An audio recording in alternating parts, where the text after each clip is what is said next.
So now we're into the top 10 sales that I made over 2020. This is number 10. This piece was done by Iki Masumoto, and it is a signed print of this blue heron made specially for the Island Reporter. I picked this up at a Goodwill for $5 or $6. It is behind glass, and this piece is actually kind of heavy just because it is behind glass and not an acrylic or plexiglass. But as soon as I saw it, I knew, obviously, one, it's stamped here, so I knew it was either Japanese or Chinese, but kind of figured it was Japanese. And here's the stamp, and then the hand signature, Iki. And then at the bottom here, this is really easy to search because it spells out his name.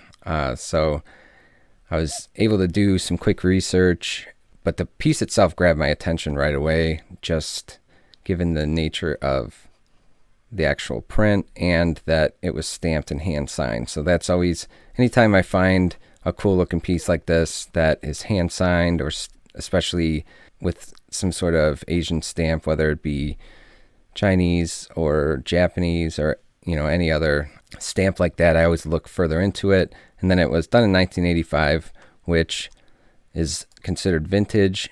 Those always are good indicators that it might have some value. And then, you just do a little search and find some related items. But seeing that this was only $5 or $6 anyway, it was definitely worth the investment. So again, this was a Goodwill find for, we'll say $5, and I had it listed for $300. This was purchased during another coupon time, my August coupon, which is 15% off. So that was $45 off that. So it was $250 or $255, excuse me. And shipping was pretty expensive. And this is another example why you should always check the other companies and see how much, because I probably could have saved, $25 off of this shipping cost. Still, it was a really cool piece. Shipped down, I believe, to Florida, which this art goes perfectly with a Florida home or a coastal home. So that still netted me a profit of around $200. And here is number 9. This piece was done by Charles Bibb, and it is hand signed at the bottom and dated. And Charles Bibb is a fairly well-known African-American artist who does a lot of work like this that's very detailed, cool, kind of spiritual almost. Here's a close-up. He did sign it here in kind of a gold pen, but I got this at a Goodwill for only $3. It wasn't entirely big. It was only 15.5 inches wide by 12 inches high, and it was in this cool wood frame. Here's a close-up of the detail that goes in, and I did a little bit of searching. I was able to figure out his last name and ended up finding some other pieces by him. His original pieces sell for quite a bit more than his prints, obviously, but they're fairly rare, and this is the only piece I've ever come across by him. But I thought this was obviously, for only $3, is way too cool to pass up and had a lot of potential. I couldn't find this exact print, but I did find a lot of other similar ones that were selling in anywhere from $200 to $500. So it was a no-brainer for only $3. And I had this listed on my Etsy store for $300. Again, I had a coupon running, and that was 15% off. So the total was $255. This was shipped out to California, and another great example. You can see how much profit that was taken away by my ignorance in using USPS instead of FedEx or UPS. But it cost $40 to ship out there. Still, for only a $3 investment, minus fees and stuff, I made a profit of just over $200. Number 8. Here is this abstract woven piece of wall art. I found this at a Goodwill. It was $6. And I had just been kind of getting into different pieces of woven art, but you can tell this is mid-century. It It was very well made. I was not able to figure out the artist. It looks like this is some sort of marking, but I did post this to a couple of Facebook groups around textiles and woven art, and nobody recognized it, but people said, how well it was made and what a cool piece it was. I honestly almost didn't buy this at first, but I could not let it sit there for only $6. It wasn't entirely large, but it was like a medium-sized piece. So I sold this on my Cherish store for $300, and it's just a really unique, cool piece of art. I knew that once I did a little more research that I knew I'd be able to get some sort of decent profit out of it. I think I started this out at around $500 and just kind of worked my way down, and somebody finally purchased it for $300. So I was really happy with that. And the shipping was paid for by the buyer. So after my commissions from Cherish were taken out, I think I netted around $265, $270. So here is NumberSeven. I picked this one up at a Goodwill, and I actually picked up a pair of these. This one here shows an English setter, and the other one I picked up was a golden retriever. But as soon as I saw these, they definitely drew my attention. One, because they're signed and numbered. They're in these very nice wood frames and really nicely matted. Here's a close-up. You can tell how detailed these paintings were, the original paintings. But I know one thing, people are very, people love their dogs, and hunting stuff also sells pretty well. So with those two things in mind, and being able to read this guy's signature, John Ruthven, and that it was only numbered to 950, I was willing to pay the price of $29.99. Here you can see the name of the painting, or the dog in the painting, Rummy, an English setter. And this is of his sporting dog series, plate number 2. And the golden retriever I found was in the same frame, same type of frame. It was plate 1, and that was Dusty, the golden retriever. What's also good, and I always tell you guys to check out the back of any artwork, because when you can find a certificate of authenticity or registration in this case, it's always a good thing, and it usually means that the piece of art has some sort of value. Now, John Ruthven, on his website, you can actually go, and it hasn't been updated since like 2017, but it actually had values of all of his past work, and this was purchased in 1981, so it was an older piece. And these sporting dog series was actually very collectible, valued on his website for, I think this one was valued at $950, and the Dusty, the golden retriever, was valued around $1,200, I think. But this was sold. I sold this one on eBay. That's why I have this, just the photos, because it was purchased over 90 days. I had it listed for, I think, around $750, and somebody offered me $475 for it, so I took it, and they also paid the shipping. So for the $30 investment on this piece, it was definitely worth the offer. And anytime, especially with eBay, I always set my stuff up to accept offers, because as long as I can make a decent profit on these pieces, I'm always happy to do so. So now we're at NumberSix, and this painting here was done by William Henry Chandler. Most likely it's not signed, but he did a lot of different landscapes and stuff, and I have found some of his other work which was pretty similar, and he's known not for signing his work. He did a lot of work with pastels, and I actually picked this up at an estate sale, and I paid $225 for it. It was at the estate sale, they had a lot of art there, but this one was actually set up on an easel, and it was too cool and like nice of a picture to, I just thought there was too much potential to leave it there. So I ended up sucking it up and paying the $225 for the painting itself. I would have liked to gotten more out of it, but at that time I didn't know who the artist was. I just knew that, in the end, I would at least be able to make my investment back, just given the age and how nice this painting is. It did have this on the back, and I wasn't exactly sure what this was. I didn't know if I tried to do some searches around this and found some other work. I didn't know if this painting was that old, at 1855 or what, but given that and that it did have some writing on the back, this just says Willoughby, Ohio, which is a city really close to where I live, and there was another signature on the back, but I think that was most likely the person that owned this.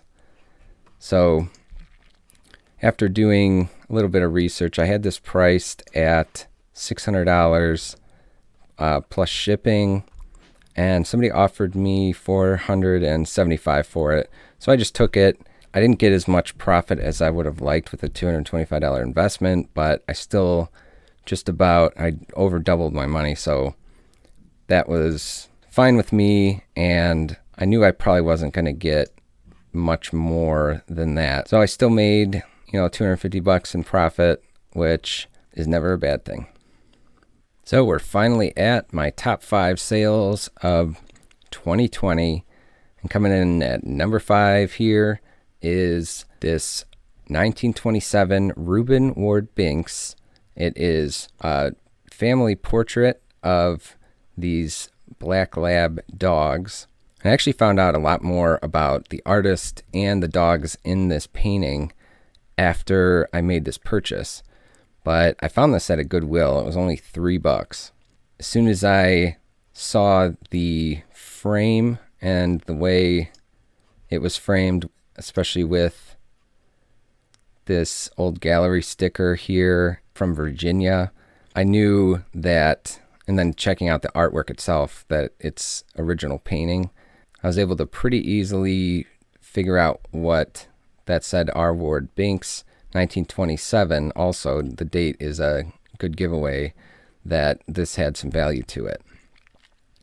So I made a quick, I don't even think I searched for this guy while I was in the store. I just saw the 1927 and the way it was framed, and that this was an original painting, and I just took it for only $3. What I found out is Reuben Ward Binks was a very well-known artist who did animal and pet portraits, so much so and he did most of his work over in England, and he did pet portraits of the royal family's pets and a lot of different, famous animals. This is actually the family portrait of Bantry Bolo, and he was the first dual champion. They had these different events, and he was the first dual champion in the whatever sporting events or whatever for these dogs. And then the other 4 dogs are his sons. They're all named fairly similar. So some of them were also dual champions and then single champions. So I thought that was pretty cool, just learning about the history behind this piece. If you do a search for Bantry Bolo, you'll see all different kinds of information on, how he was the first champion, and he's a very well-known dog in that sporting dog world. So I picked this up. I had it listed for $6.99, and again, I picked it up for only $3, and somebody offered me $4.75 for it. So obviously, I took it. Whoever bought this got a really great deal, and I still made a really great profit.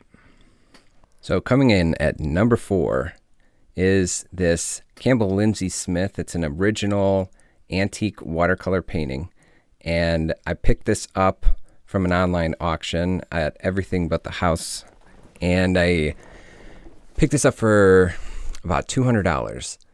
The reason why I purchased it is because for whatever reason, the auction house, maybe because it wasn't actually signed on the painting, but at the auction house, it was not identified as being done by Campbell Lindsay Smith, even though the monogram here, CLS, is in the lower left corner, and also on the back of the painting, you can see his name written on the backing, and this little card also. This came from an antique store or something, and it had his name on that also. In addition to that, I did do some research. I was looking for some good deals on unidentified artwork at this auction site. And I did some searches for Campbell Lindsay Smith's paintings. And he did a lot of paintings, nautical paintings and coastal paintings. And the style matched up with his also. There's just too many coincidences that, this wasn't his work. The cool thing about this is I did sell it on eBay. The buyer, she reached out to me and actually told me that Campbell Lindsay Smith was a direct relative of hers, and she was really surprised and excited to find a piece of his work for sale on eBay. And she actually lived in Ireland, so she bought this piece for $500, and I shipped it out to her. And it was really cool to hear a little bit about the history. And, she did say that he did a lot of paintings of Ireland and the coast over there.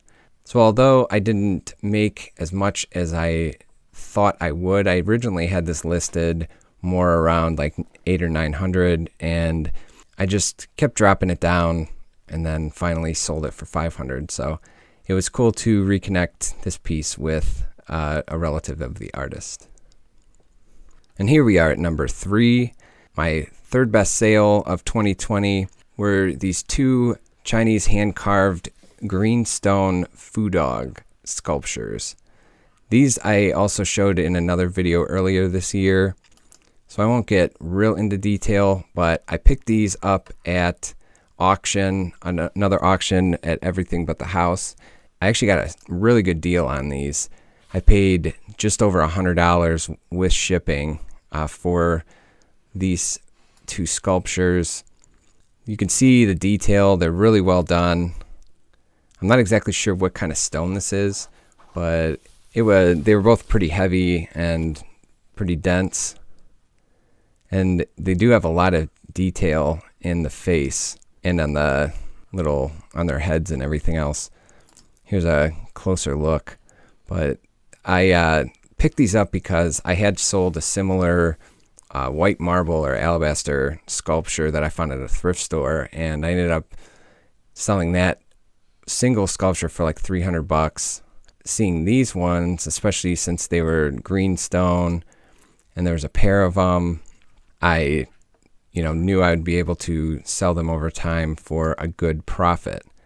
I actually had these listed more towards, because I did see some comparable sculptures that were listed on Cherish that were listed around $1,400, and I had these listed for like $1,100 or $1,200, and somebody offered me $650 for it, and I couldn't pass that up, seeing that I only bought them for $100.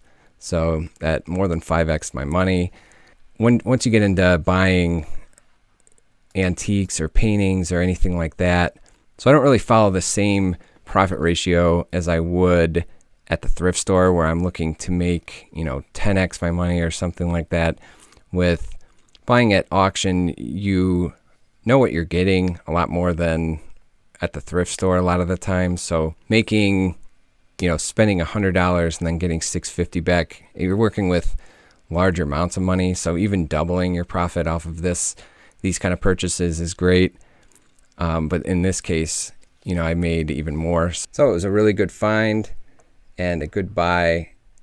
And I wasn't upset that, they basically offered me half of what I had it listed for. It was no problem because I still made a really good profit off this purchase.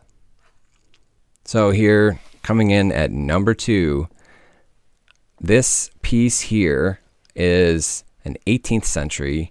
It was 15.5 inches in diameter, so it was pretty large.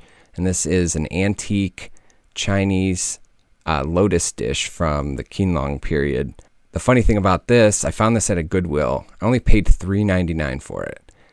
And I almost passed it up, but I turned back and I took a closer look. I wasn't exactly sure where it came from, if it was, a little bit more modern or if it was an antique.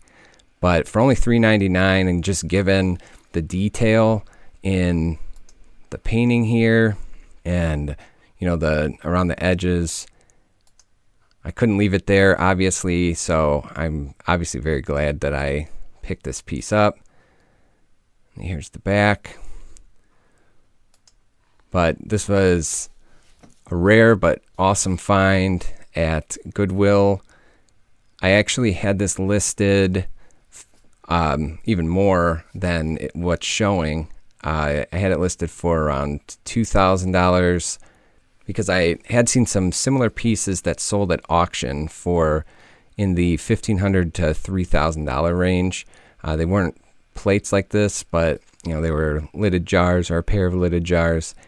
I just didn't want to have to deal with an auction house on this piece, just because it takes a lot of time. You have to first submit the item, and then if they agree, to consign the item, then you have to wait for the auction to start and go through, however long the auction lasts. And then when it actually does sell, they usually take 20 to 25%. Payments usually not issued until 30 days after the auction ends. So it's just a really long process, and I didn't really feel like having to go through all of that. So I just threw it up on eBay. At the time of sale, I had it listed for $1,100, and somebody offered me $800 for it. So obviously I took that right away on a $4 investment. And to be honest, when I first saw this piece, antique, Chinese did not enter my mind.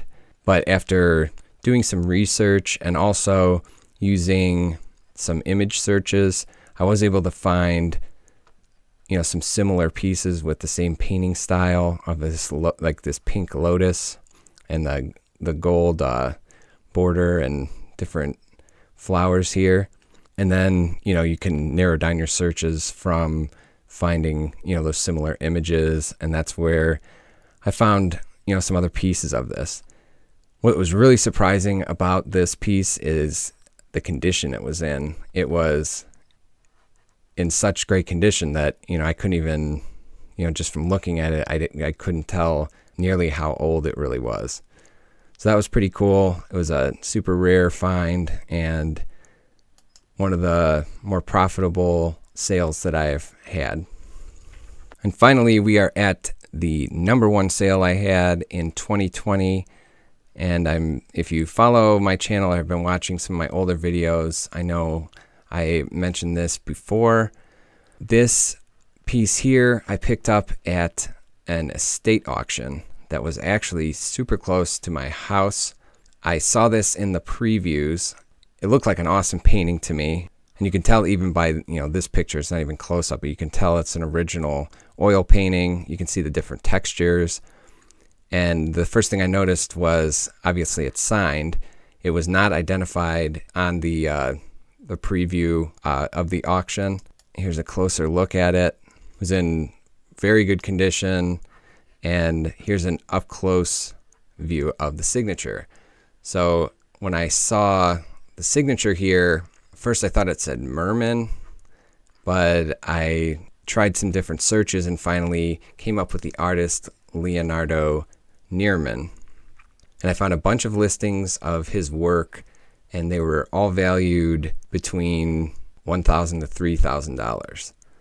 So knowing this and going into the auction, I found this painting, and I actually had to leave the auction earlier than I wanted to and before, and there was tons of stuff. I did a video, a walkthrough of this estate auction, but I had to leave to take my son to the doctor. So I put in an absentee bid on this, starting bid of $100 and I think a final bid of like $300 or $400. But seeing that this piece wasn't identified, I was the only one that bid the 100. Nobody else knew who this was by, so I won it for $100. Was sold on eBay, and it was over 90 days ago, so I don't have that exact listing, but I had this listed on eBay for $1,500, and someone offered me $1,400 plus shipping, and obviously I took that. This was the best sale that I've had so far, not only 2020, but since I've been doing this. And these kind of things are pretty rare, but the auction house that did the estate auction was a smaller auction house, and there was a ton of stuff they had, and a lot of times with that, they're not experts in identifying artwork or anything like that. So there's always opportunities at auctions like that, because if no one else does the legwork to ID something, there could be hidden gems like this at those types of estate auctions. So those are my top 25 sales of 2020. Thanks for watching. I really appreciate it. If you haven't done so yet, hit that subscribe button, click that bell so you get notifications when I post new videos. Let me know in the comments, what was your favorite thing that I found? And not just monetary wise, but did you see anything that you really liked? Let me know too, what treasures did you find last year that made you some great profit? I'm going to be bringing you a whole bunch new videos this year, especially in-store videos once this whole COVID thing clears up. So keep on the lookout for that. I wish everybody a happy and healthy 2021. And as always, good luck out there treasure hunting.